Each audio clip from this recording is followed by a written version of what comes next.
mengikuti pembelajaran pada hari ini. Sebelum kita memulai pembelajaran kita pada hari ini, silakan dipimpin untuk berdoa dulu. Sebelum kita memulai pembelajaran kita pada pagi hari ini, marilah kita berdoa sesuai kepercayaan kita masing-masing. Berdoa dimulai. Doa selesai. Ada yang masih ingat kita mempelajari apa pada minggu yang lalu? Ikatan ion. Ya, betul sekali. Kita pada minggu yang lalu sudah mempelajari tentang ikatan ion. Nah, masih ingat ikatan ion itu apa? Masih Bu. Saya. Ikatan ion adalah ikatan yang terjadi akibat adanya gaya elektrostatis antara ion positif dan ion negatif. Iya, bagus sekali ya. Nah, ada lagi yang lain. Bagaimana proses terbentuknya ikatan ion? Masih ada yang ingat? Saya Bu. Iya. Proses pembentukan ikatan ion adalah dengan cara serah terima elektron. Ya, nah tadi masih ingat semua pelajaran pada minggu yang lalu ya tentang ikatan ion. Sebelum kita ke pembelajaran ya, Ibu ada ceritanya tentang dua orang anak ya. Mau membeli layangan. Nah, layangannya harganya 5.000 misalnya ya. Nah, si Adi punya uang 2.500. Terus si Adi punya uang juga 2.500. Nah, uangnya kan kurang untuk membeli layang-layang. Kalau mereka berdua masing-masing mau membeli layang-layang. Nah, kira-kira bagaimana supaya mereka berdua bisa bermain layang-layang bersama? Uangnya digabungkan. Uangnya ya, uangnya patungan dari untuk beli layang-layang ya. Nah, betul sekali. Jadi mereka berdua menggabungkan uangnya untuk membeli layangan sehingga nanti layangan yang dibeli akan digunakan secara bersama-sama untuk bermain. Nah, sama seperti unsur juga. Bagaimana kalau seandainya ada dua unsur, kemudian unsur itu hanya bisa menangkap elektron. Nah, bagaimana dia mencapai kestabilan? Apakah bisa dua unsur itu berikatan? Ikatan apa yang terbentuk? Nah, ini yang akan kita pelajari hari ini. Nah, jadi kita akan mempelajari tentang ikatan kovalen, ya. Kita akan mempelajari tentang ikatan kovalen. Nanti yang pertama kalian bisa menyebut, Ibu mau mengaksen kalian ya. Justicia, Hadir Bu. oke, hadir ya. Nah, coba perhatikan gambar. Nah, kemudian perhatikan video itu ya. Nah, kita tayangkan dulu videonya.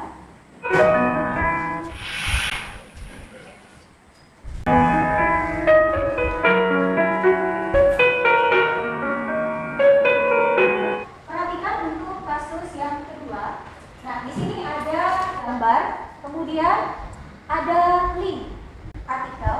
Nah, ini nanti kamu baca linknya.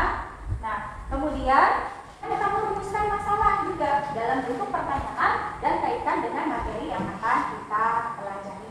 Ya. Nah, sebelumnya Ibu bagikan dulu LKPD-nya dan bahan ajarnya. Ya, disebutkan masalah. LKPD-nya. Nah, silakan perhatikan LKPD-nya sebelum kalian membuat rumusan masalah. Silakan dilihat pada halaman 1. Nah, di halaman 1 itu ada petunjuk pengisian LKPD.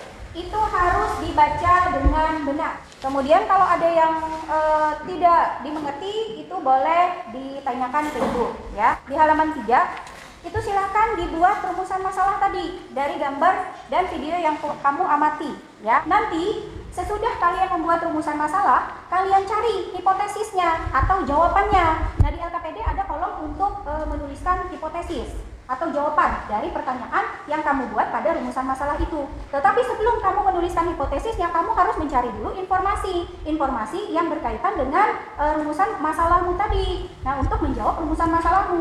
Nah, informasinya dari mana? Boleh dari video, boleh dari internet, boleh dari bahan ajar, ya. Nah, bebas kok sumber belajarnya. Yang aktif akan mendapat nilai plus, ya. Jadi harus aktif semua. Nah, keaktifannya nanti akan Ibu nilai. Ada nilai tambahnya. Silakan berdiskusi. Ternyata semua kelompok sudah semua ya rumusan masalahnya ya.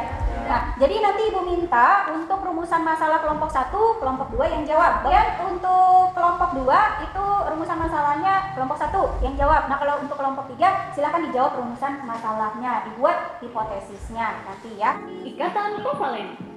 Ikatan kovalen adalah ikatan yang terbentuk karena pemakaian bersama pasangan elektron oleh dua atom yang berikatan. Kali ini kita akan mengamati animasi proses pembentukan ikatan kovalen. Mungkin ada pertanyaan dulu, ada yang mau ditanya dulu? Ya, boleh, silakan. Apa yang dimaksud dengan ikatan kovalen itu? Apakah sama dengan ikatan ion atau beda? apa yang dimaksud dengan ikatan kovalen itu? Apakah sama dengan ikatan ion? Yuk, ada yang mau menanggapi? Iya ya, boleh silakan. Sepertinya berbeda, karena kalau dilihat dari video tadi, ikatan kovalen terbentuk dengan cara memasangkan elektron secara bersamaan. Sementara ikatan ion yang kita pelajari minggu lalu terbentuk dengan cara serah terima elektron. Nanti kalian akan tahu jawabannya, apakah benar yang dikemukakan kemarin itu atau tidak, atau ada pendapat yang lain. Kalian cari di literatur ya. Nah, sekarang kegiatannya adalah kalian berdiskusi untuk menemukan hipotesis tadi ya. Nomor atomnya berapa ini? Nomor atomnya 6 ya. Nah, itu dikonfigurasi dulu. Nah, kemudian untuk konfigurasi elektron atom O, nomor atomnya berapa ini? Ibu pengen tahu nih, dari apa yang sudah kalian diskusikan tadi ya. Ikatan kovalen terdiri dari ikatan kovalen tunggal, ikatan kovalen rangkap 2, dan ikatan kovalen rangkap 3. Iya, betul sekali. Baik, kelompok 3. Bagaimana kelompok 3? Proses pembentukan ikatan kovalen biasanya digambarkan menggunakan lambang Lewis. Kemudian perbedaan antara senyawa yang berikatan ion dan senyawa yang berikatan kovalen terlihat dari cara pembentukan ikatannya. Ikatan ion terjadi dengan cara serah terima elektron. Sedangkan ikatan kovalen terjadi dengan cara penggunaan pasangan elektron secara bersama-sama, baik secara elektron yang berasal dari kedua belah pihak atau hanya dari salah satu atom. Jadi rumusan masalah yang kami ambil dari kelompok 2 adalah apa rumus kimia dari air, ikatan kimia apa yang ada pada air, bagaimana pembentukan ikatan kimia pada air. Silakan. Jadi jawaban yang pertama yaitu rumus kimia dari air adalah H2O. Nomor 2, pada air terdapat ikatan kovalen antara 2 atom H dan 1 atom O yang akhirnya membentuk H2O. Dan untuk yang ketiga, bagaimana cara pembentukan ikatan kimia pada air tersebut? Jadi pembentukan ikatan kovalen pada air yaitu dengan konfigurasi elektron H dengan nomor atom 1 adalah 1, konfigurasi elektron O dengan nomor atom 8 adalah 2 dan 6, elektron valensi H adalah 1 dan elektron valensi O adalah 6. Dan untuk mencapai kestabilan tersebut, maka elektron H harus menyerupai konfigurasi elektron gas mulia He, sehingga atom H memerlukan 1 elektron tambahan. Atom O memerlukan 2 elektron agar sesuai dengan konfigurasi gas mulia Me. Maka, untuk mencapai konfigurasi stabil tersebut, atom H dan O masing-masing menyumbangkan 1 elektron untuk dipakai bersama yang berasal dari masing-masing pihak. Jadi, rumus senyawa H2O termasuk ikatan kovalen tunggal, yang dimana karena elektron yang digunakan untuk berikatan adalah 1 pasang elektron yang berasal dari kedua atom. Sekian dari kelompok kami. Oke, sebelumnya mungkin kelompok yang lain, bagaimana? Ada yang mau menanggapi dari apa yang disampaikan oleh kelompok 1 ini? Rumus strukturnya adalah garis, bukan panah. Ini ikatan kovalennya. Nah, ini pasangan elektron ikatan namanya. Nah, 1 pasang elektron ikatan ini, kalau kita mau menggambarkan rumus strukturnya atau rumus bangunnya, 1 pasangan elektron ikatannya dituliskan dengan garis, ya seperti itu. Jadi bukan pasang. Mungkin itu koreksiannya untuk kelompok 1 dari kelompok 2 tadi, ya. Baik, kita beri aplaus untuk kelompok 1.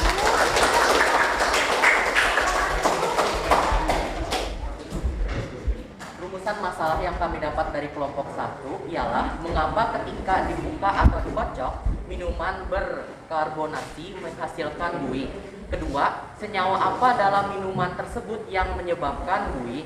3, bagaimana pembentukan ikatan kimia pada senyawa tersebut. 1. Karena dalam minuman berkarbonasi terkandung gas CO2 yang menghasilkan buih. Penambahan CO2 pada minuman berkarbonasi bertujuan menimbulkan efek menyegarkan dan memuaskan dahaga yang meminumnya. Penambahan dilakukan dengan mencampurkan dan melarutkan gas ke dalam minuman tersebut lewat proses khusus. Pada saat terjadi goncangan atau minuman tersebut dikocok atau dibuka tutup botolnya, muncul letupan kecil akibat gas yang keluar dari cairan tersebut. 2. Senyawa penyebab buih dalam minuman berkarbonasi adalah CO2. Untuk nomor 3 akan saya serahkan pada Mas Raja.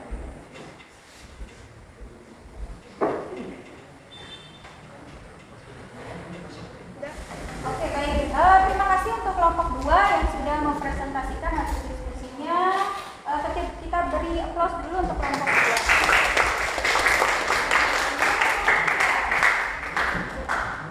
Kelompok 3 silakan. Oh, itu nomor atomnya berapa? 8 ya? Konfigurasinya 26. Konfigurasinya 1 ya. Nah, supaya oktet, ini harus apa? Menerima 2 elektron, betul. Kalau H? Menerima 1 elektron. Nah, ini adalah ikatan kovalennya, ikatan kovalen yang terjadi. Kemudian ini rumus strukturnya, nah di mana ada 2 pasangan elektron bebas. Nah, kemudian kenapa dia disebut ikatan kovalen tunggal tadi? Kenapa? Karena dia menggunakan berapa pasang untuk berikatan ini? 1 pasang elektron untuk berikatan. Yang namanya sepasang itu terdiri dari berapa elektron? 2 elektron ya. Nah, yang berasal dari 1 dari O dan 1 dari H, digunakan secara bersama-sama. Nah, ini yang disebut dengan ikatan kovalen tunggal. Nah, kemudian pada jawaban kelompok 2 ya, pada pembentukan ikatan CO2. Nah, CO2 ya, O2. C itu kan nomor atomnya 6 ya. O8. Ini konfigurasinya berapa? 2, 4. Ini 2, 6. Nah, C ini supaya dia oktet dia harus menerima berapa elektron? 4 ya. Nah, O menerima berapa elektron? 2 elektron. Nah, ini yang disebut dengan ikatan kovalen rangkap 2 ya. Karena apa? Ikatan kovalen rangkap 2 karena dia menggunakan berapa pasang elektron untuk berikatan? 2 pasang elektron untuk berikatan. Jadi ini yang disebut dengan ikatan kovalen rangkap 2. Nah, kemudian pada jawaban kelompok 3 tadi ya adalah ikatan kovalen rangkap 3 ya. Nah, ini 1, ini 1, ini 1 ya. Nah, itu ikatan kovalen rangkap 3 pada N2 seperti itu. Jelas semua? Jelas. Baik, kalau sudah jelas, silakan kembali ke kelompoknya masing-masing. Apa yang bisa kita simpulkan dari yang sudah kita pelajari hari ini? Apa yang bisa kita simpulkan? Silakan kalau ada yang mau menyimpulkan. Ya, boleh. Silakan. Ikatan kovalen terdiri dari ikatan kovalen tunggal, ikatan kovalen rangkap 2, dan ikatan kovalen rangkap 3. Ikatan kovalen tunggal adalah ikatan kovalen yang melibatkan penggunaan 1 pasangan elektron. Iya, bagus sekali ya, betul sekali. Baik, nah, jadi itu kesimpulan kita pada hari ini ya. Jadi ikatan kovalen itu ternyata terdiri dari ikatan kovalen tunggal, rangkap 2 dan rangkap 3. Nah, bagaimana membedakannya? Kalau dia tunggal berarti dia menggunakan 1 pasang elektron yang dipakai bersama. Nah, 1 pasang itu kan berarti 2 buah elektron ya yang digunakan bersama yang berasal dari kedua belah pihak. Nah, seperti itu. Kemudian kalau yang rangkap 2, kalau dia menggunakan 2 pasang elektron untuk berikatan. Kalau dia rangkap 3, dia menggunakan 3 pasang elektron untuk dia berikatan yang digunakan secara bersama-sama. Jadi perbedaannya dengan ikatan ion kemarin ya, kalau pada ikatan ion itu pembentukan ikatannya dengan cara serah terima elektron, tapi kalau pada ikatan kovalen itu dengan cara memasangkan elektron secara bersama-sama untuk dipakai bersama mencapai suatu kestabilan. Silakan dikerjakan untuk tesnya.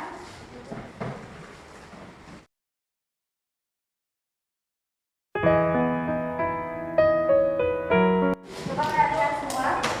Dari apa yang kita pelajari pada hari ini, adakah yang mau ditanyakan? Apakah kamu masih mengalami kesulitan?